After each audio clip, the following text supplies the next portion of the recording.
I talk about coming from a broken home, going through addiction, having parents who are battling addiction, facing time in prison, serving time in prison, and then what it's been like rebuilding my life ever since.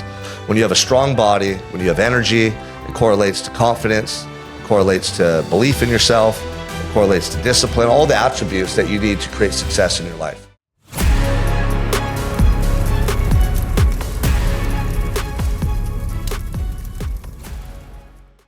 Welcome back to another episode of the Unstoppable Mindset Podcast. I'm your host, Sean Crane, and we're here in the good land. We're in Goleta, California, dropping some gems on the podcast for you guys. If you haven't subscribed already, please subscribe, share with anybody that wants to live the ultimate life. We're going to cover mindset, fitness, nutrition, business, relationships, really what it takes to create a life by design. That's what my podcast is about. I talk about coming from a broken home, going through addiction, having parents who are battling addiction, facing time in prison, serving time in prison, and then what it's been like rebuilding my life ever since. Forming a family. Now I'm a father of 4 and I'm married to my beautiful wife, Jessica. I have a business, Unstoppable 365. It's a multiple 7-figure business going on 8 figures this year. We coach and help men and women all over the country dial in their mindset, their fitness, and their nutrition. We have incredible people on staff, partners, everybody that's helping make that vision a reality and changing a lot of lives in the process. And so my thing, man, is I want to document everything that I'm doing on a daily basis to continue to improve my life. Whether it's the food I eat, the workouts I do, the mindset that I have, the books that I read, the people I get around, how I overcome my own fears, how I overcome adversity and obstacles on my path. And the more I could document and share with you guys, the more it's going to help you. So right now we're going to cover specifically fitness and nutrition. We're going to go through potential myths. Maybe we're doing a Mythbusters episode, or just giving you valuable insight around a lot of common questions people have when it comes to health and fitness. So if you or anyone you know has goals related to your health, related to your fitness, weight loss, building muscle, learning what to eat, just improving yourself, right? Because if you're not investing in your physical well-being each and every day in your health, you're going to decline rapidly and you're not going to achieve the life you want, because when you have a strong body, when you have energy, it correlates to confidence, it correlates to belief in yourself, it correlates to discipline, all the attributes that you need to create success in your life. So let's get into it. Zimmy's the man behind the lens. What's the first question, Zimmy? So how do I lose fat and build muscle at the same time? You know, some people will tell you it's impossible to do that. Either your body is building muscle or burning fat. Like either you're in a surplus or you're in a deficit. A surplus means you're eating a lot of extra calories. You're working out, you're putting on muscle, but you're going to put on body fat too. A deficit means you're eating less calories. You're cutting calories. So you're going to compromise some muscle to burn through body fat. But I have built muscle and burned body fat at the same time. I've done it. Right now I'm 5% body fat. I weigh 209. And I maintain this physique year round.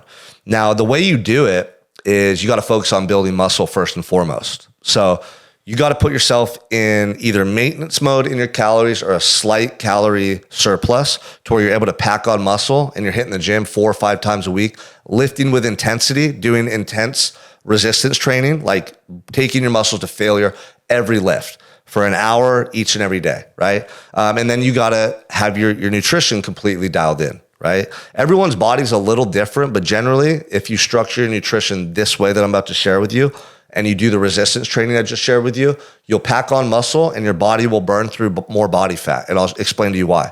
But the best way to structure your calories is figure out how much calories you need to eat per day to maintain your body weight. If you want to add muscle, maybe you got to do a slight surplus, right?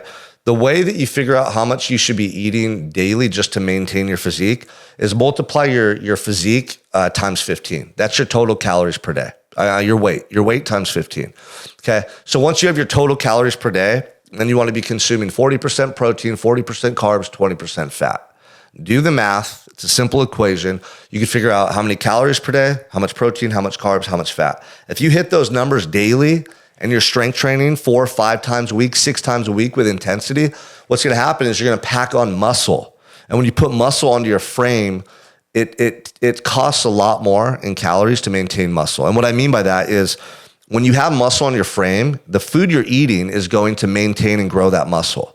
and your body actually starts to reduce your body fat. It starts to use your body fat and burn it as fuel while you sleep, post training, while you're out on a freaking walk with your dog and your chick. Like, your body composition changes over time. So this is how you actually build muscle and burn body fat. It's not like you're doing it at the exact same time while you're in the gym, or the exact same time while you're doing cardio. It happens over a prolonged period of time when you're doing consistent resistance training, taking your muscles to failure, and your calories and macros are dialed in. You change your body composition, so then as time goes, your body needs those calories to maintain your muscle and is burning through the body fat. As long as your calories are on point, this will happen. Next question. Best workout routine for beginners? Well, again, it depends on your goals. If you've never gone to the gym, you've never worked out, you can start with some total body workouts, 3 times a week. Or you could just jump right into machines and targeting each muscle group 1 day a week. I mean, I don't know, dude. When I go after something, I go with everything that I've got. So I'm not the type, even if I'm a beginner, to just take it easy. I want to jump into the intermediate level right away. So if you're a young guy and you haven't worked out, but you want to transform your physique, get around a group of guys who are experienced, who are lifting, and work out with them and let them teach you what to do. They're going to jump you right into their more advanced routines. They're probably doing bodybuilding routines where they're doing a push day, a pull day, a leg day. And the thing is, you're not going to do the same weight as them. You might not be able to do the same reps and the same intensity right away, but get yourself at that level as quickly as possible. If you're working out with those guys, they're going to help you advance much quicker than if you go around the gym and just pick some random routines and some machines to do, right? And if you want a structured program to follow, go to unstoppable365.com. That's my company. We have programs starting at $49 a month, $297 a month, and other programs that will help you to sculpt your ideal physique with the right workout structure on our app, the right nutrition to follow, working with me and my team members. We even have a dietitian on staff. That's how you're going to get the best results the fastest. How much protein daily? Again, people say, you need, 0.8 grams per body pound. Some people say you need a gram per body pound. I do 300 grams of protein a day and I'm 209. But I think if you're hitting a gram of protein per body pound, wanting to build muscle and change your physique, I think that's a good place to start. What you'll find is getting that much protein every day is a fucking challenge. And that's why people don't have great physiques, because they eat a lot of carbs and a lot of fat and very little amount of protein. So number one, you have to prioritize hitting your protein goal every day. You have to know what that goal is. Let's say for you, you weigh 200 pounds and you want to build out your physique. You got to get 200 grams of protein a day minimum. This means if you're eating 4 times a day, that's 50 grams of protein per meal. So you have to have that mindset. Then you have to plan out ahead of time. What am I eating for these 4 meals? Is this food prepped? Am I taking it with me to work? If you don't do that, you're going to end up getting the gas station cheeseburger or eating the food that your company's serving at lunch. You're not going to hit your protein goals. You're not going to see your body change that fast. So that's the main thing, is make it a priority, okay? And then, plan ahead. And lastly, you got to track too. If you're not using MyFitnessPal or an app to track your calories, you're not going to be hitting your macros on point. You're not going to see your goals. Your results come as fast. You just won't. Are carbs bad for fat loss?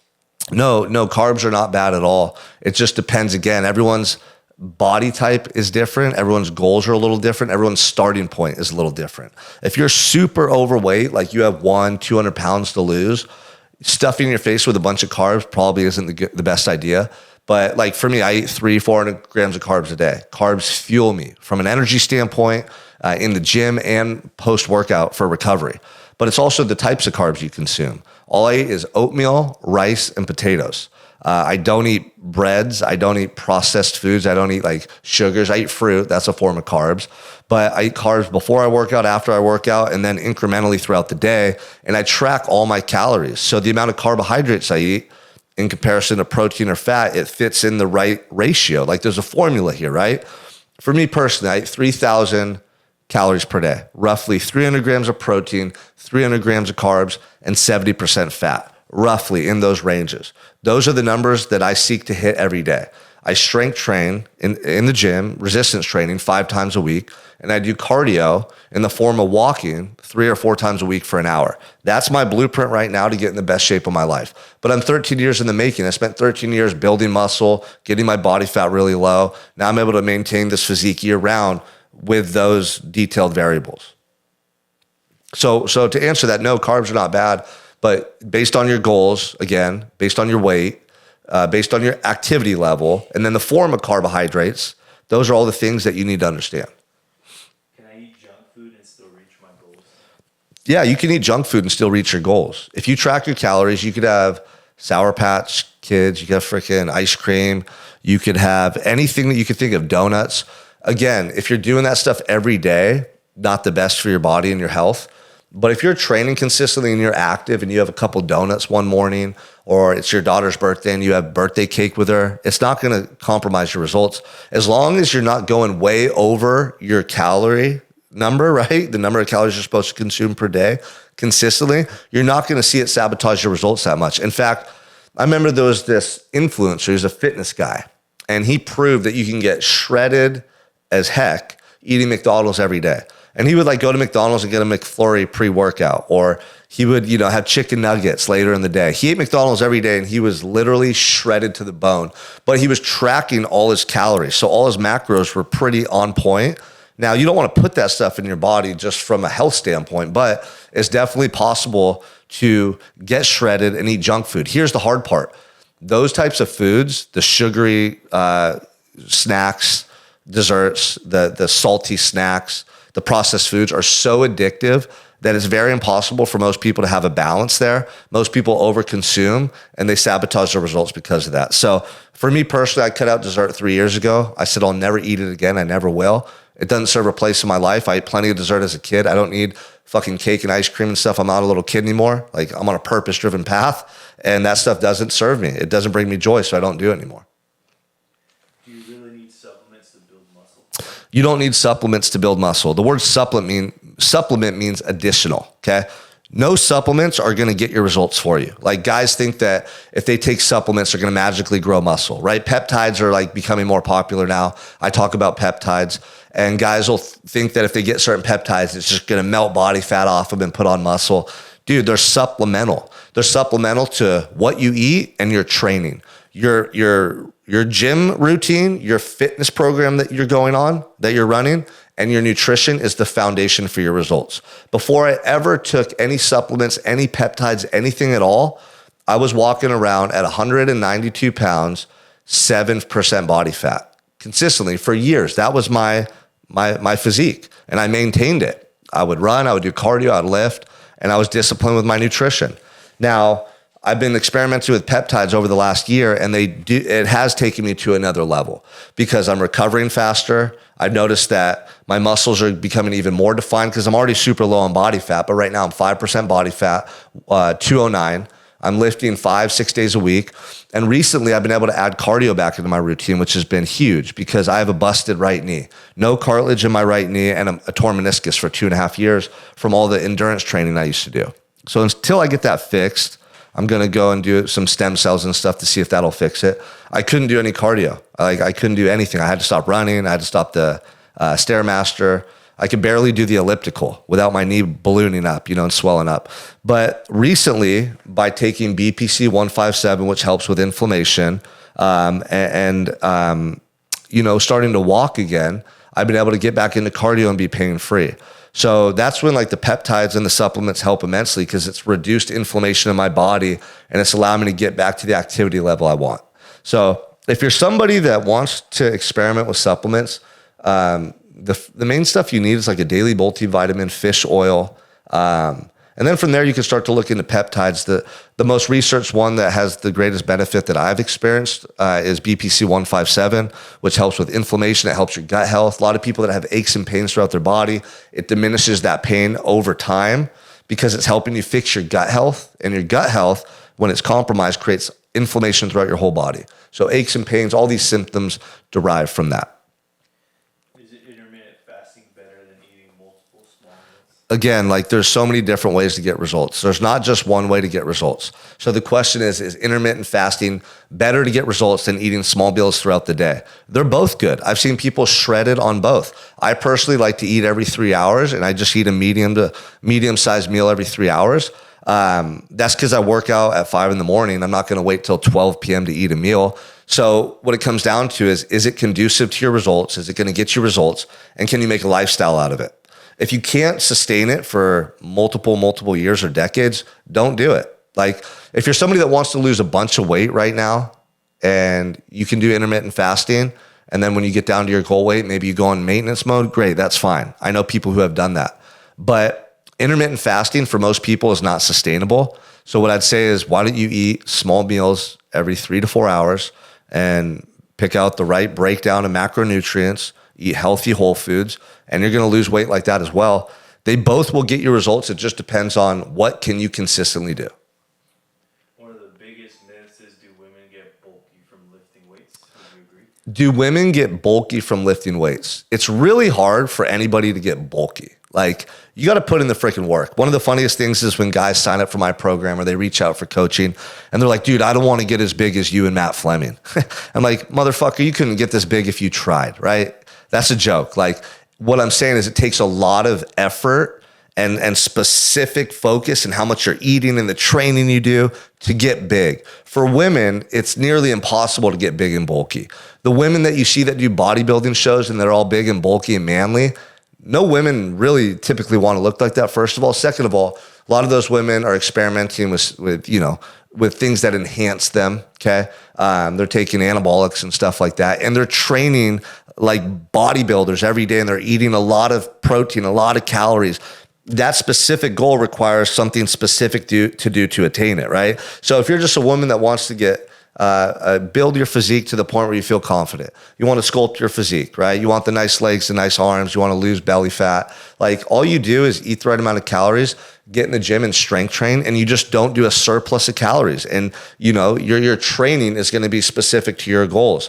But what I'll tell you is, if you're a woman that wants to feel more confident in your body, the best thing that you can do is lift weights. Lifting weights will sculpt your physique. Not a bunch of cardio, not starving yourself, not all these fad diets out there, not fucking yoga or Pilates or all these different things that are trending.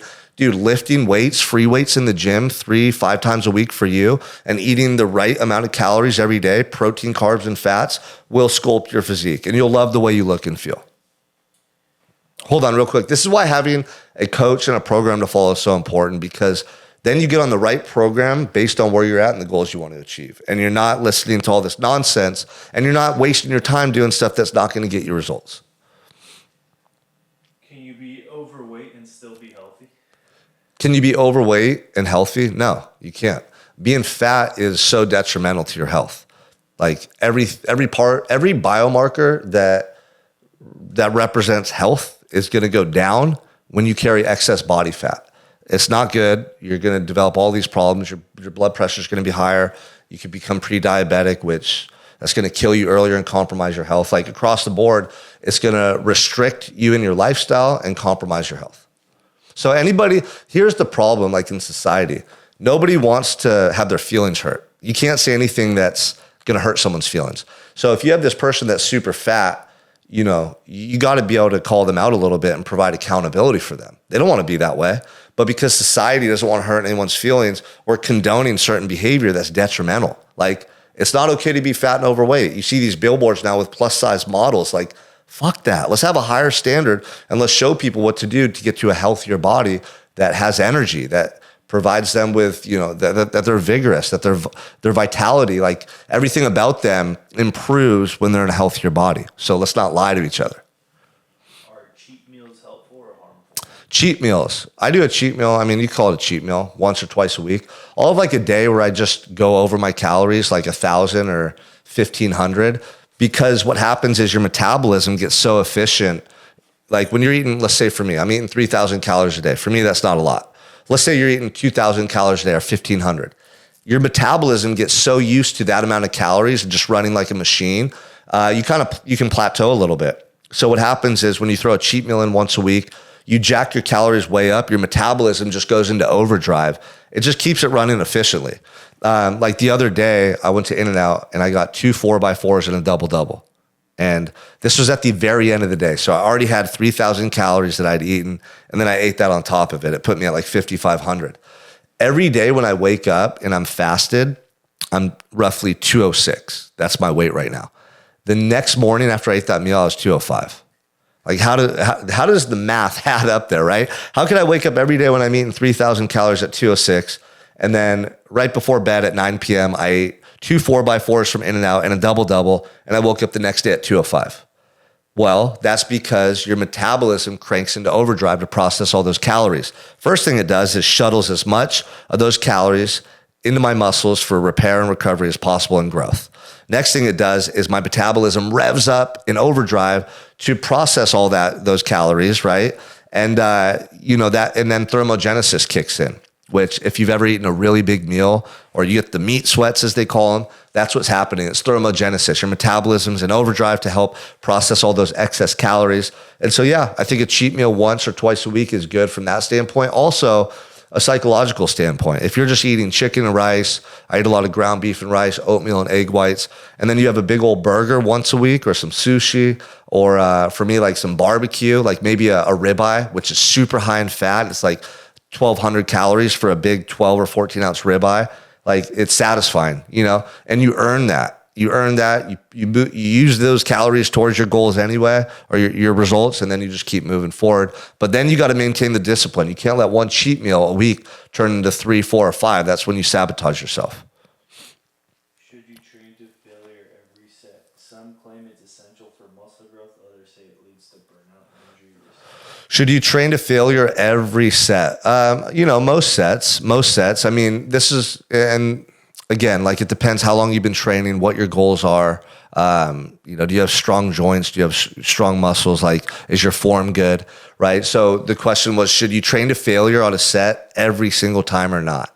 I think that you have to be attuned to your body. And if you're dealing with little injuries and stuff like that, you got to be cautious. But the way that you build muscle is you rip it. And so it grows back stronger and bigger. So how do you rip the muscle? Well, you take it to exhaustion. You take it to failure. There's a couple techniques I like to do that. Let's say, for instance, I'm doing chest today. I did bench press, 3 sets. First set's heavy, last set's less heavy, third set is lighter, right? Well, in that third set, what I'll do is, let's say I hit 10 reps, I'll drop weight and I'll keep going for 10 more reps. So I did 20 total reps and I'm taking that muscle to failure. But what I'm doing is I'm reducing the weight. So I'm reducing that tension on my shoulders, right? My rotator cuffs. And I'm reducing the likelihood of getting hurt. Another thing I'll do is having a spotter there. If you're doing bench press or other lifts and you have someone helping you on a couple extra reps, you're getting those couple extra reps, taking yourself to failure, but the risk of injury is minimized because you have someone kind of helping you with the weight. So I don't always go to failure 100% of the time, but most of the time I do with my lifts. That's how you get results. You got to push yourself. If you're somebody that's just hitting 10 reps, like I see this happen all the time. Guys will come into the gym and work out who are in my coaching program, whether they're here local or they're throughout the United States. And they'll be in Santa Barbara. And they'll be like, hey, Sean, I want to come work out with you and Matt Fleming. What time can I be at the gym? Can I work out with you? Most times I see those individuals when they work out, they don't have intensity. And they think because you're supposed to hit between 8 and 12 reps to build muscle, that's what everyone says. They'll have a weight. Let's say they're doing bench press or squats or curls, and they'll stop at 10. And I go, why did he stop at 10? I was watching you. Why did you stop? You could have done like 15 or 20. They're like, oh, well, I thought I was supposed to hit 10. No, you're supposed to be moving a weight where generally 8 to 12 reps is all you could do. But if you could do 20 reps and you stop at 10, you're not going to get the results that you would have gotten if you pushed all the way to 20. Like you got to push yourself. You got to really push yourself so those muscles are screaming, they're pumped full of blood, and you're exhausted and fatigued by the time you leave the gym. That's how you get results. Personal trainers need to look fit to be credible? Personal trainers, do you need to look fit to be credible? Absolutely. Fat personal trainers are a joke. Get another job or go get in shape before you want to teach other people to do something you haven't done. You're a scam artist. You're a charlatan. Like think about, what if you had a school teacher that never went to school? Like, would you listen to them? Would you expect them to educate you? No, it's ridiculous. I knew a trainer when I was doing in-person training like 6 years ago when I first came home from prison. And I'd see him in the gym and he was fat and out of shape. And I was like, damn, that is freaking embarrassing. And I was shocked to see that he had a couple clients, you know? If you're a personal trainer or a fit pro or someone selling anything, you need to be the exemplary individual in that field. Like, have the best physique, have the best nutrition. You got to be top notch, man. That's one of the things I love about just like my business, the online space, personal development, coaching, everything I do. It compels me to be the absolute best every day. I want to be the best coach. That means I want the best results out of anybody that you could choose. Like, that's how you promote your business. That's how you promote yourself. It's with results. So yeah, if you're a personal trainer or you know one that's out of shape, fire their ass and share this episode with them. Should kids lift weights? Kids, yeah, they should lift weights. I think kids should focus on calisthenics though until their body's developed and they've gone through puberty. My son Mason's 14 going on 15. His body's changing a lot. He's gotten super tall and lean. I have him work out a little bit with weights, but more focus on running, push-ups. He's a great runner. My son Preston's 4 and I just ordered him a little child mini lifting set. Instagram gets me with all this stuff, right? I see an ad, I'm like, that's badass, I'm buying it. And it just came the other day. It's in the garage. I got to set it up. But it's super light weights. Like, they're so light, but it's a barbell, these hollowed out weights that go on the end. Then he has a couple light dumbbells. And here's the thing, man. He wants to be like dad. He sees me working out in the gym. He knows that I train every day. He wants to do it. So I think it's cool to teach him, focus on form, have him out there with me. But no, I don't think kids should be lifting weights consistently. I think they can get injured. I think they just oftentimes have bad form and that could lead to injury. There's a lot of things that could happen. So focus on body weight and cardio, right? Go running with them, go ride your bike with them, do push-ups, do sit-ups, do air squats. That's going to build muscle without putting so much pressure on the joints and leading to injury. This one will probably trigger people. Is body positivity making people unhealthy? Is body positivity making people unhealthy? What does that mean? Oh yeah, the worst thing you could do is tell a fat person it's okay to be fat. Like, society is all backwards, right? So society doesn't want to hurt people's feelings. Like, you have to be politically correct. That's so damaging to people because, you know, empathy without accountability is enabling. And so people are going to die early and live worse lives because you told them it was okay to be fat. Like, let's be honest, a kid on the playground who's fat growing up is going to get picked on. They're going to feel self-conscious. They're not going to have the energy to run around and play with the other kids. Like, that's the worst thing. And so shame on that person's parents, first of all. Like, when I see kids who are obese, I get so frustrated and upset and angry towards their parents because that's preventable. And you're compromising that person's self-worth in their own mind for the rest of their lives. Fat people aren't bad people. They've made decisions that have led them to being a lesser quality version of themselves. They probably have trouble with self-control. They probably have addiction to food. They probably have some other emotional stuff deep down inside and they're using the food to mask it, you know? When I deal with adults who struggle to eat clean, oftentimes they have addiction to food. And the psychological background or the psychological effects that led to that is very similar to a drug addict or a porn addict. It's all the same stuff. I've overcome addiction, so I understand to an extent that person's ailment and situation and how to rewire the brain to fix that. Chances are there's something from childhood or growing up that they went through that they haven't dealt with and processed, and they turn to food as a coping mechanism because it's more socially acceptable, it's more available to them, it tastes freaking good, and it's something we do every day, we eat. So people don't look at you the same way as if you're putting a needle in your arm or stuck to your screen staring at porn all day. But dude, internally and psychologically, it has the same effects, if not worse. Like, you're a slave to your cravings. You get into a body that you don't love. You become someone you don't love. And so then you keep eating or that's on the one end of the spectrum. That's like the most extreme case. But a lot of people in milder forms suffer from that addiction to food and that coping mechanism, that process I just shared. So society needs to discuss this more and talk about this more, not put up billboards of fat women in underwear saying, oh, a plus size body's okay. No, it's not. Those women don't even believe that. Like, they would rather be in a slender body with energy and to feel sexy and attractive. Like, gaining fat is a byproduct of making bad decisions and being lazy. It just is. You don't have control over what you eat and you don't have the motivation to go move your freaking body. Now, there's some people in situations like you got two broken legs, or you're in a wheelchair, or your thyroid's off, or your metabolism, or like there's situations where people can't control it as much. I get that.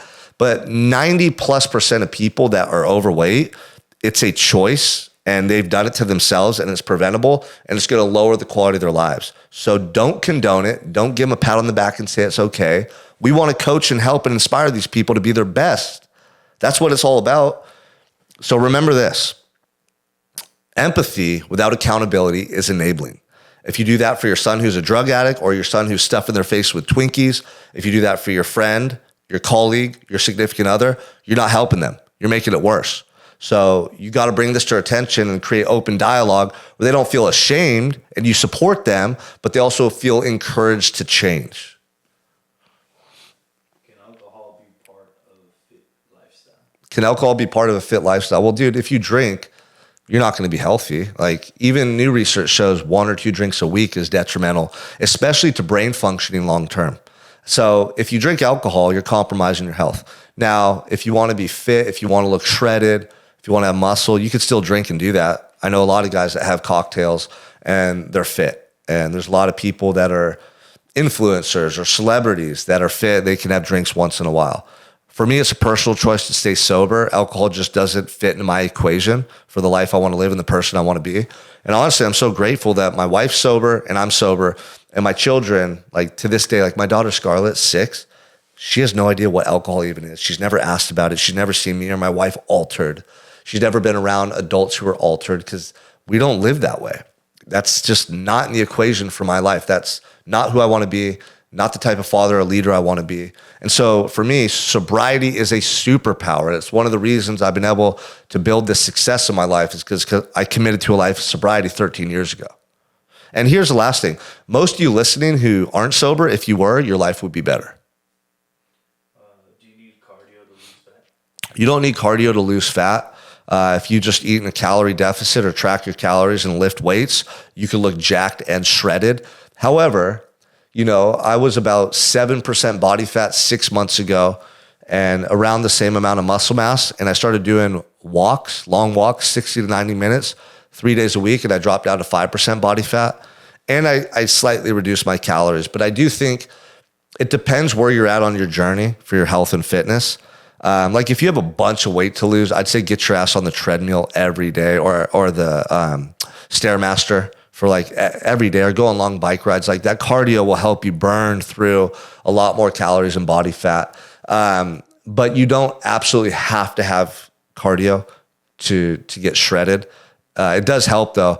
And here's the one thing, like when you get low on body fat, you know, most of you guys just need to get your ass to the gym consistently and eat right and you'll get results. But once you get low on body fat, if you want to get that like extra defined look, it's not going to be a ton of cardio. It's not going to be like intense cardio. It's the opposite.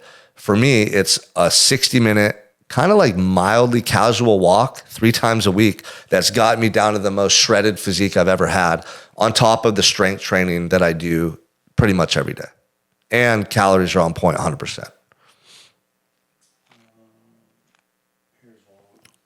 Here's one that people see all the time. Should gyms ban phones to improve focus?